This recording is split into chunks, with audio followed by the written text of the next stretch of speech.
जो पॉइंट हम देखने वाले कि how was the economy and society point पे हम देखने वाले हैं। तो फर्स्ट हम एग्रीकल्चरल लाइफ उस टाइम पे देखते कि क्या थी। तो majority of Russian people were agriculture. तो आप यहाँ पे ब्रैकेट में देख पा रहे हो कि ऑलमोस्ट 85% पीपल यू नो जो मेन सोर्स था उनका एग्रीकल्चर था, हायर देन यूरोपियन कंट्री। मतलब अगर हमने देखा जाए तो अगर हम रशियन एग्रीकल्चर पॉपुलेशन अगर हम कंपेयर कर रहे तो फ्रांस एंड जर्मनी में सिर्फ 40 to 50% लोग एग्रीकल्चर के ऊपर डिपेंड थे। तो थोड़ा सा यूरोप से ज़्यादा था रशिया में एग्रीकल्चर पे dependency. Cultivator normally produce their need, okay, and as well as market. तो आप अगर देख सोच पाओगे तो 85% अगर प्रोडक्शन एग्रीकल्चर से ही आ रहा है, तो वो लोग सिर्फ अपनी ज़रूरतें पूरे करते ही करते थे, लेकिन जो रह गया है उसको एक्सपोर्ट कर देते। सो Russia was that time very famous for the exportation of grain. उस टाइम पे एग्रीकल्चर के अलावा ही कुछ इंडस्ट्रीज थे, प्रोमिनेंट इंडस्ट्रीज, जो रशिया में मॉस्को एंड सेंट पीटर्सबर्ग में धीरे धीरे इस्टेब्लिश हो रही थी। सो काइंड ऑफ हमें इस पीपीटी से ये समझ में आ रहा है, इस स्लाइड से, कि agriculture was the main occupation of the Russia. It is that much more than compare to the Europe. So this is the you know ये हमें इसमें से समझ में आता है। नाउ सेकंड है इंडस्ट्री। सो लास्ट स्लाइड में जैसे मैंने बोला कि धीरे धीरे कुछ इंडस्ट्री सेटअप हो रही थी, तो सेंट पीटर्सबर्ग एंड मॉस्को में कुछ प्रोमिनेंट इंडस्ट्री सेटअप हो गई थी।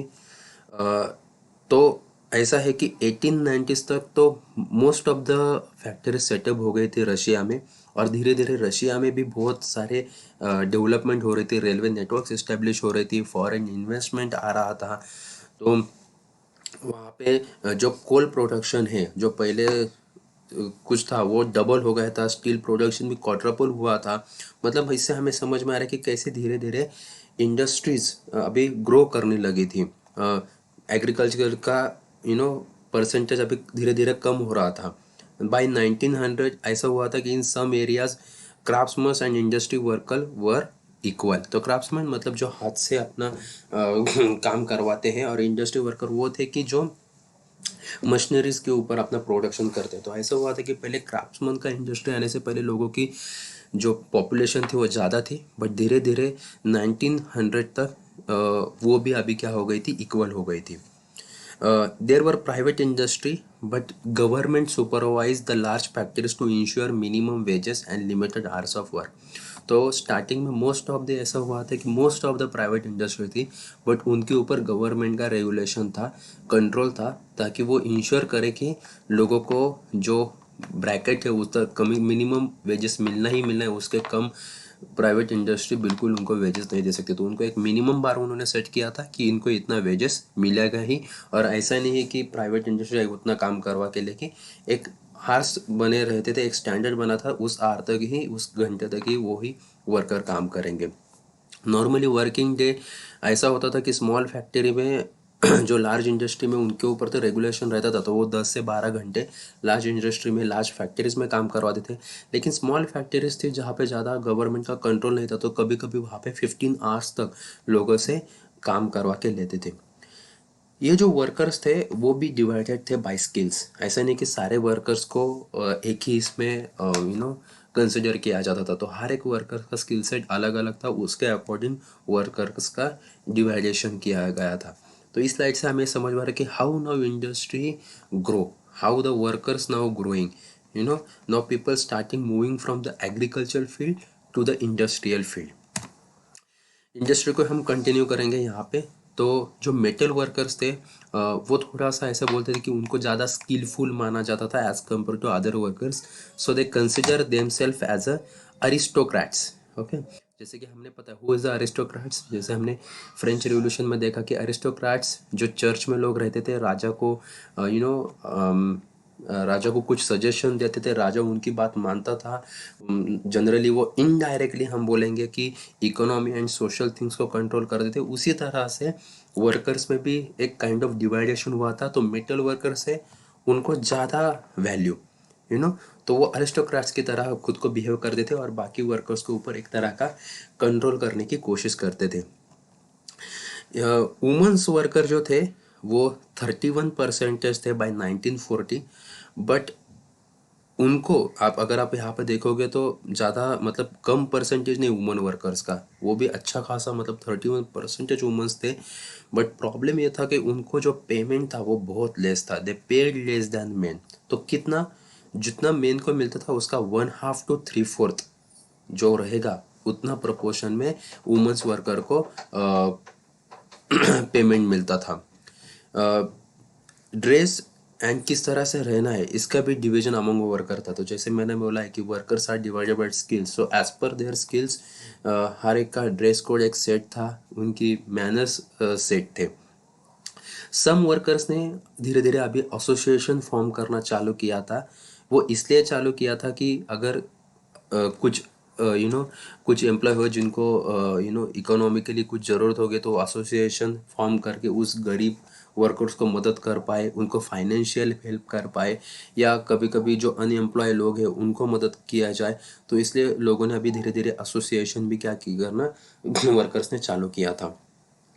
Despite of division, okay, division तो था वर्कर्स में जो हमें पता है, divide they divide by skills, but they United, okay, they united when they disagreed with the employers about the dismissal or the work condition।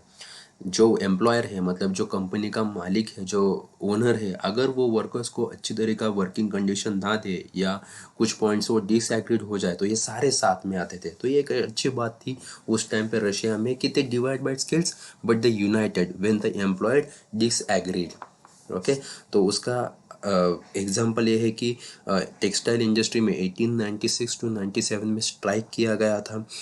उसी तरह से मेटल इंडस्ट्री में 1902 में स्ट्राइक किया गया था। तो इससे हमें पता चलता है कि how they United when they disagreed about the disagreed with the employers. तो यहाँ से हमें इंडस्ट्री किस तरह से ग्रो कर रही थी, किस तरह से एसोसिएशन फॉर्म किया गया था, कैसे वर्कर्स यूनाइटेड थे, इस स्लाइड से हमें ये पता चल रहा है। नेक्स्ट है पीजेंट्स।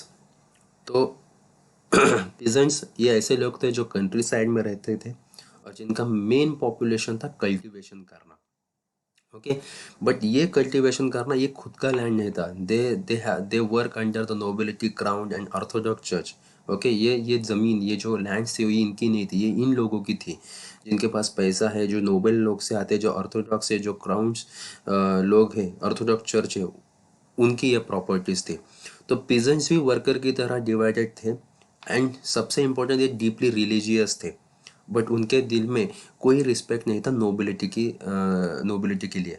ये थोड़ा सा फ्रेंच रिवॉल्यूशन से अलग है। अगर हम फ्रेंच रिवॉल्यूशन में जाएंगे तो पीजेंट्स में थोड़ा सा नोबिलिटी के बारे में रिस्पेक्ट था। ओके, इनिशियली रिस्पेक्ट था, रिवॉल्यूशन होने से पहले रिस्पेक्ट था, बट कुछ चीज़ें आई थी, कुछ इवेंट्स आए थे जिसके कारण उनके मन में रिस्पेक्ट नहीं था। ओके, बाद में हमने वो देखा है ये टॉपिक, बट यहाँ पे स्टार्टिंग से पीजेंट्स के दिल में नोबिलिटी के बारे में कोई भी रिस्पेक्ट नहीं था।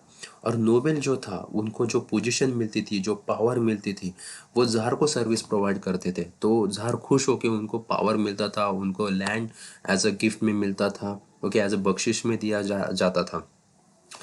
ओके, जैसे कि मैंने बोला कि in France present respected Nobel and fought for them, but this is a something different in the Russia.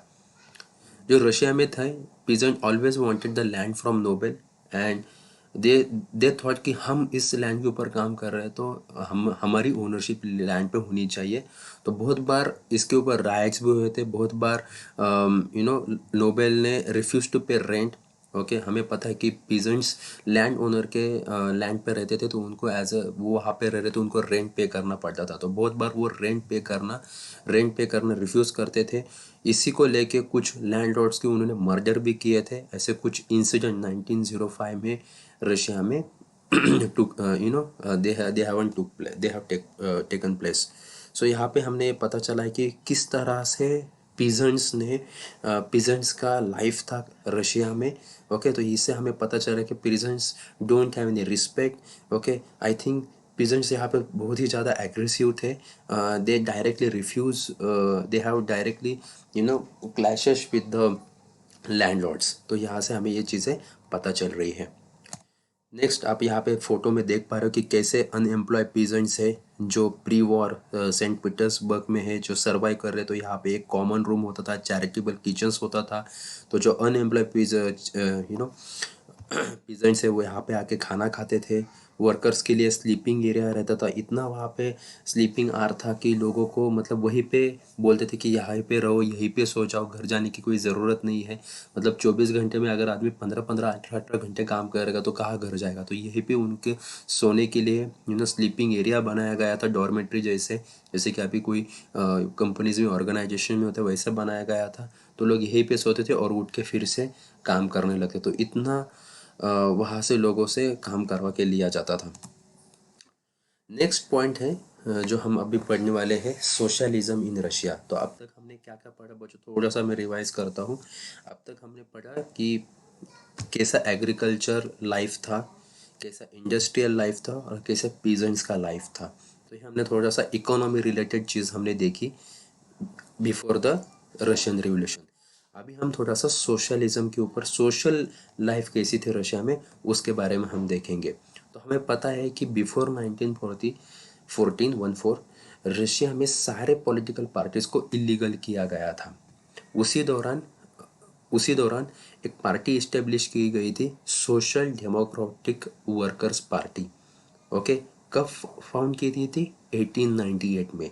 मैं फिर से बोल रहा हूँ, सोशल डेमोक्रेटिक वर्कर्स पार्टी, जिसका शॉर्ट फॉर्म ESDWP भी कहा जाता है। और जो 1898 में सोशलिस्ट लोगों ने क्या की थी, फॉर्म की थी। ये पार्टी किन लोगों की थी, ऑब्वियसली सोशलिस्ट लोगों की थी, बट जो मार्क्स के आइडियाज को क्या करते हैं, रिस्पेक्ट करते हैं, उन लोगों ने क्या की थी, ये पार्टीज इस्टेब्लिश की थी। Okay, but this parties, it is against the government and it operates as a illegal organizations. Okay, as I said, all the parties were illegal, they declare as a illegal, but they working, so illegal organization की तरह ये party काम कर रही थी।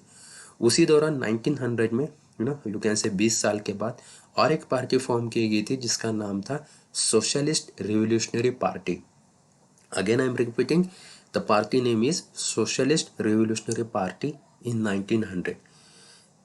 ये party थोड़ी सी इन party से डिफरेंट थी, because socialist democratic workers party, आप इसके नाम से देख सकते हो, स्पेशली फोकस उनका था वर्कर्स के ऊपर। Okay, but socialist revolutionary party जो थी, उनका फोकस था पीजेंट्स के राइट के ऊपर। ओके, उनके डिमांड्स के ऊपर। Okay, and how we can transfer the land which is belong to nobles to the peasants, उसके ऊपर उनका फोकस था। तो लैंड, जो नोबल का लैंड है वो पीजेंट्स को ट्रांसफर किया जाए, ये इनकी अपेक्षाएं थी। बट ये जो SDWP थी, मतलब सोशल डेमोक्रेटिक वर्कर्स पार्टी थी, ये पूरी की पूरी डिसएग्रीड थी सोशल रिवोल्यूशनरीज के अगेंस्ट। ओके, बिकॉज इनका पार्टी का फोकस सिर्फ पीजेंट्स के ऊपर था, बट इन पार्टी का थोड़ा सा they are open to all. Okay, तो लेनिन जो था, okay, felt that the peasants were not a united group. Okay, तो लेनिन थोड़ा सा सोशलिस्ट रिवोल्यूशनरी पार्टी के साथ था। ओके, और बिकॉज पीजेंट्स ऐसे लोग थे, वर्कर्स की कंडीशन थोड़ी अच्छी थी बिकॉज उनको पैसा मिलता था, बट पीजेंट्स ऐसे थे कि पूरे के पूरे नोबल्स के ऊपर डिपेंडेंट थे। तो कुछ पुअर्स थे, कुछ रिच थे। तो उनको लगा कि इनको यूनाइट करना है सबसे बड़ा इम्पोर्टेंट काम है। और उसी के बाद फिर पार्टी डिवाइड हो गई बोल्शेविक में ग्रुप में एंड मेंशेविक ग्रुप में। तो बोल्शेविक जो ग्रुप है वो लीड किया था लेनिन ने, एंड ही बिलीव दैट कि जो पार्टी है it should be discipline and control the number and quality member. तो बोल्शेविक एक ऐसी पार्टी थी जो लेनिन ने फॉर्म की थी, और वो चाहता था कि मेरे पार्टी में सारे लोगों की ज़रूरत नहीं, मेरे पार्टी में कुछ डिसिप्लिन, कंट्रोल एंड क्वालिटी लोगों की ही ज़रूरत है। वो ग्रुप बोल्शेविक ग्रुप में आते थे। एंड जो मेंशेविक है it is open to all, so you can say Menshevik is something democratic which is open to all, but Bolshevik is something restricted, he wants some only quality। Okay, and ऐसे लोग चाहिए जो, जिनको मैं control कर सकता हूँ। Okay, सो ये बोल्शेविक ग्रुप में था। So this is about Bolshevik and Menshevik.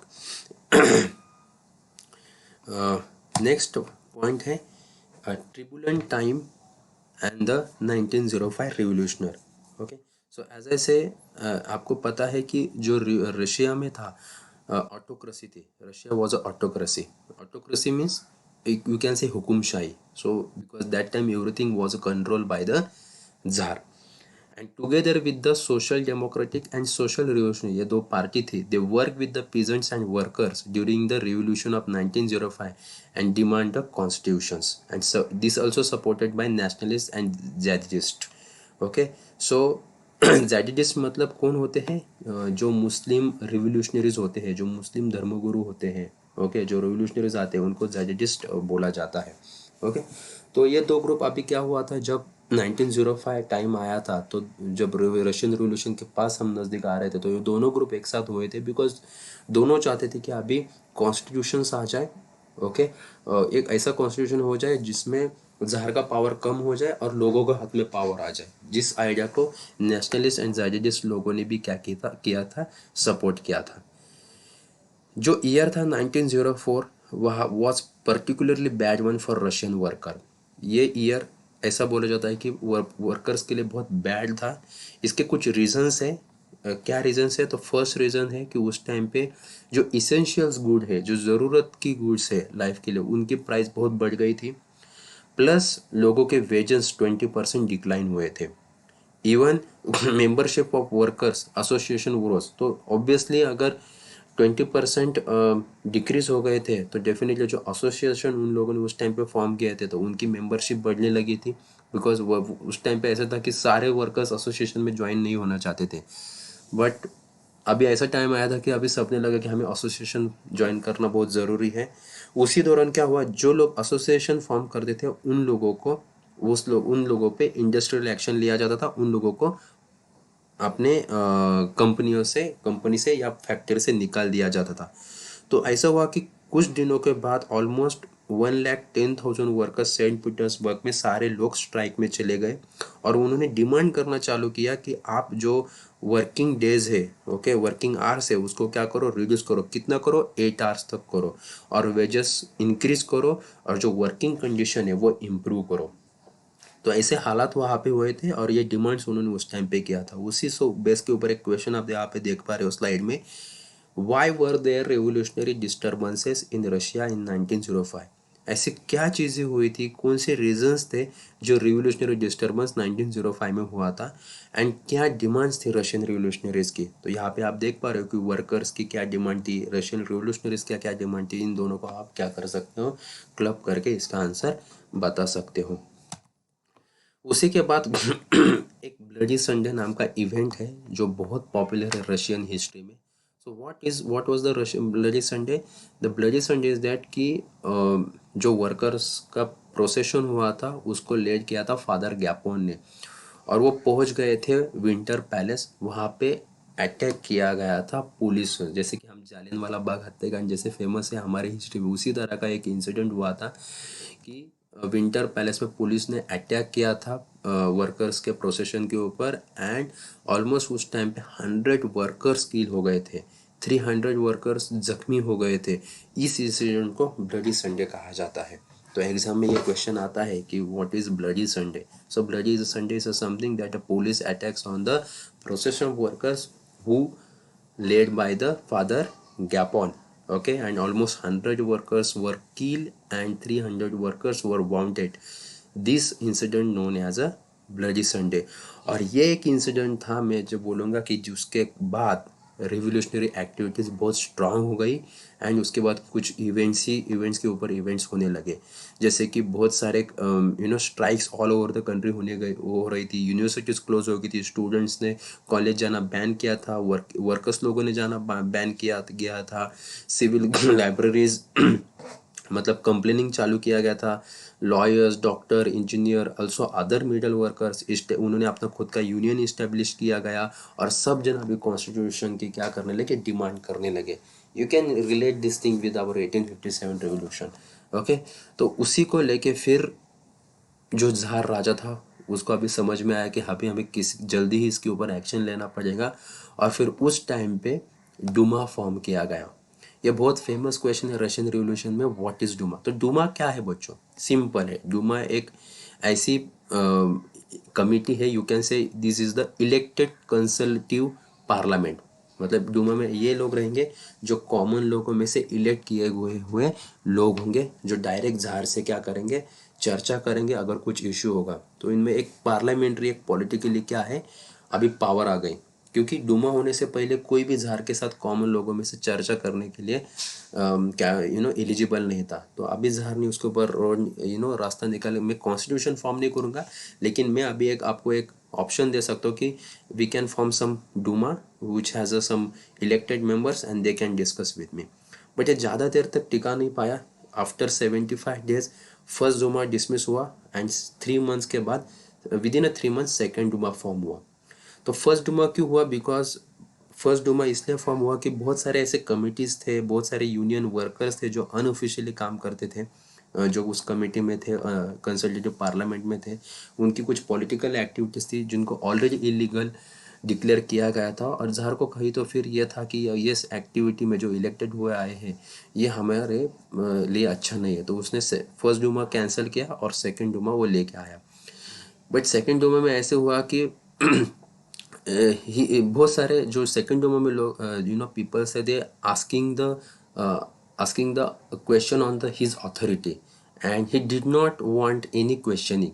Okay, he did not, he want just people come sit and discuss, but he did not want any questioning, okay, to his authority, क्योंकि authority के ऊपर अभी ज़ार के authority के ऊपर question करना second Duma में चालू किया था। And he didn't like this, and he also cancelled that second duma and formed the third duma. However, when he formed the third duma, he makes sure that this third duma only contains the conservative politicians, not the liberals and not the revolutionaries. Now, why conservative and why not the liberal and the revolutionaries? इसका अगर आपको question का answer जानना है तो आप first video ज़रूर देखना, और मैं चाहूँगा कि आप इसका आंसर कमेंट सेक्शन में देना कि why he want only conservative. Okay. Next and the last point, that first world war and the Russian empire. उसी टाइम पे 1914 में फर्स्ट वर्ल्ड वॉर डिक्लेयर किया गया था। सबको पता है फर्स्ट वर्ल्ड वॉर की डेट 1914, और उस टाइम पे फर्स्ट वर्ल्ड वॉर डिक्लेयर किया गया। उसमें दो स्टेट थे, जैसे मैंने बोला, central power and the allied power. Central power में आप देख पाओगे कि जर्मनी है, ऑस्ट्रेलिया है, तुर्की है, एंड अलाइड पावर में थे France, Britain and the Russia, and later बाद में Italy and Romania also joined this party, and this was the first world war. First world war में इनिशियली लोगों ने बहुत पॉपुलर हुआ था, रशियन लोगों ने भी सपोर्ट किया था ज़ार निकोलस को।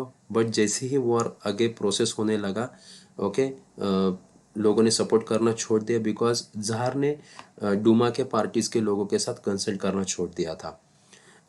एंटी जर्मन सेंटिमेंट्स उस टाइम पे बहुत हाई हो गई थी सेंट पीटर्सबर्ग में, क्योंकि आप देख पाओगे यहाँ पे रशिया है, जर्मनी है, एंड रशिया एंड जर्मनी के बीच में फर्स्ट वर्ल्ड वॉर में दोनों अगेंस्ट थे। तो डेफिनेटली दो people are sad within a country, but they are united against other countries. So anti germanist यहाँ पे भावनाएं बहुत ज़्यादा फैल गई थी। ओके, जैसे कि आप यहाँ पे देख पा रहे हो कि ज़ार की जो वाइफ है, ज़ारिनिया अलेक्जेंड्रा, ओके, ये इसका ओरिजिन जर्मन था, बट इसको इसका जो एडवाइज़र था वो एक मॉन्क था जिसका नाम है रासपुतिन।